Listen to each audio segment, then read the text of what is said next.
Hello everyone, I'm Sylvianne Duryea. This is my husband, Mark Jansen. Mark was diagnosed with early onset Alzheimer's disease 18 months ago at age 61. I first noticed the symptoms when he was 57 and took him immediately to a neurologist. The long batteries of testing then commenced. At the time, our daughter was a sophomore at UC San Diego, and we had 3 years of college costs still ahead of us. I ventured out to an Alzheimer's support group, caregiver support group, not knowing where else to turn. It was a tremendous help. Even though Mark did not yet have a diagnosis, they welcomed me as family, and it didn't matter that he didn't have a diagnosis yet. I also added our names to an Alzheimer's Association tandem support group so that Mark could attend in a room nearby when he was ready. Meanwhile, Mark had his own CPA tax practice to run, and run he did. He told me last week, I was in denial, trying to outrun the warning signs. When the diagnosis finally came and Mark closed his tax practice, he had been a CPA for 33 years, the first 11 with Arthur Anderson. Mark holds an MBA from Golden Gate University and a bachelor's in math from Stanford. Today, Mark is here to tell us how the Alzheimer's Association helped him accept his diagnosis and go on living. This shift in his mindset was huge for me. After only 2 visits to his first support group, Mark was a new man. Whatever magic they worked, I am eternally grateful. He now says he can't remember. Fair enough. The benefits Mark continues to get from meeting with his early onset support group make my life much easier. My life? I never expected to be a caregiver, certainly not in my 50s. Since Alzheimer's moved into our home, I sometimes get the feeling I'm on stage with an improv troupe. The curveballs just keep coming. Keeping Mark happy depends on my ability to respond in ways that work for him in that moment. We call it learning to speak Alzheimer's. Those of you who've had to learn this know it's a new foreign language that helps you navigate this upside-down universe. Whether you're acquainted with Alzheimer's or not, each of us has experienced the proverbial light at the end of the tunnel. Well, for me, this association has set up lights inside the tunnel to guide us caregivers along the winding, twisty way we feel so unprepared for.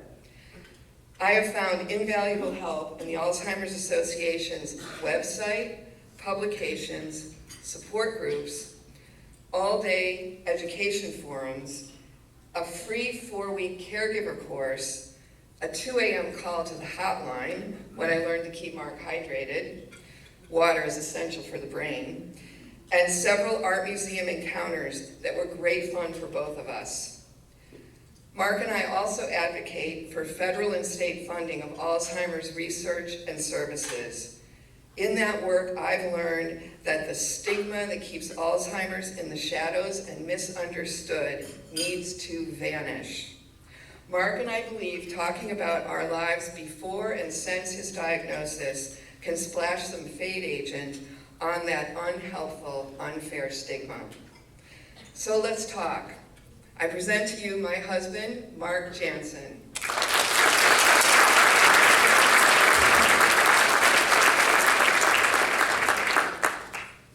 Hi, I'm Mark Jansen.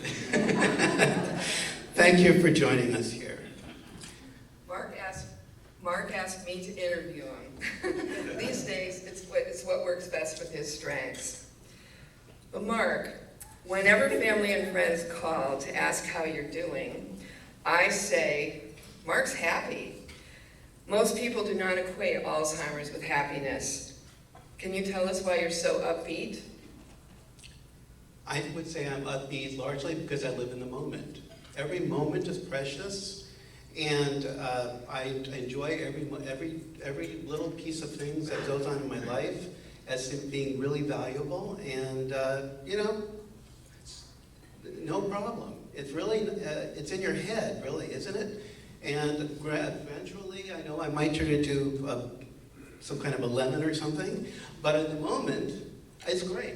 So enjoy that, enjoy your life. I know that the support group has a big part in this and in your ability to have a good attitude.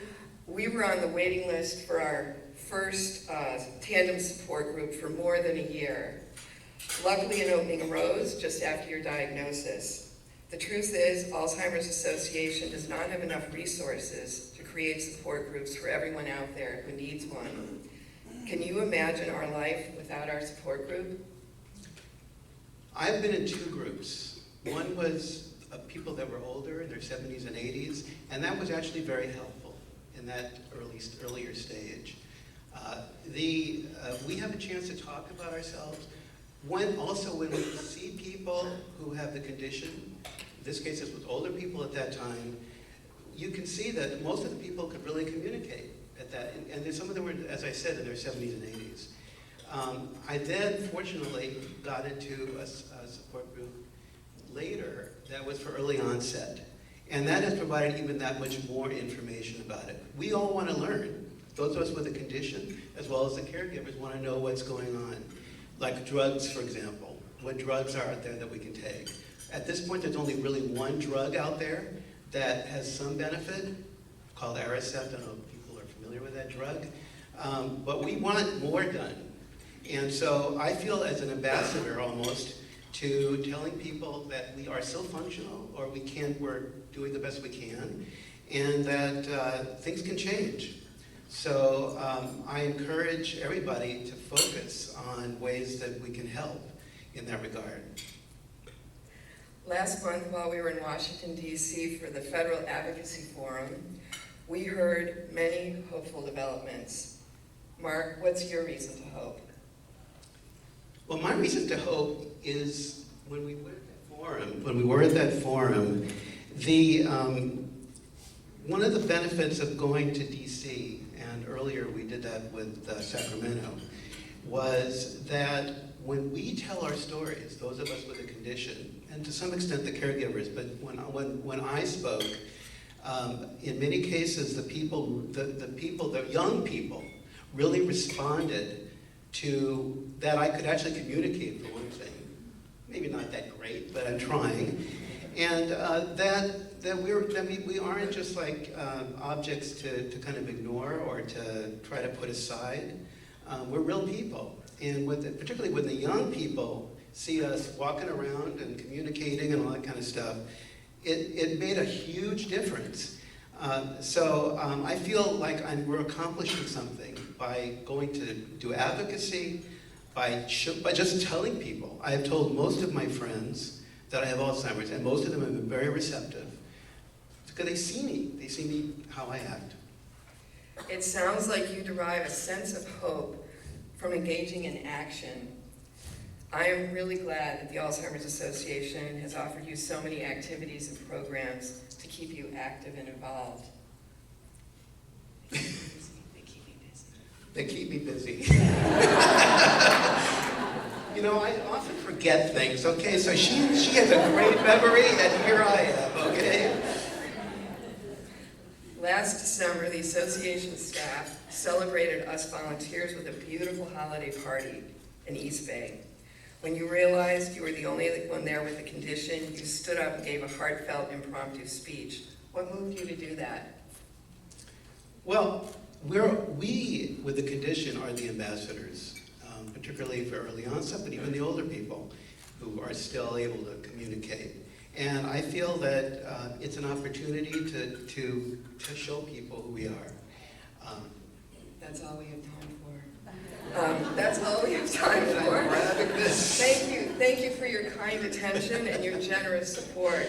It means so much to us to have these terrific folks at the Alzheimer's Association to turn to.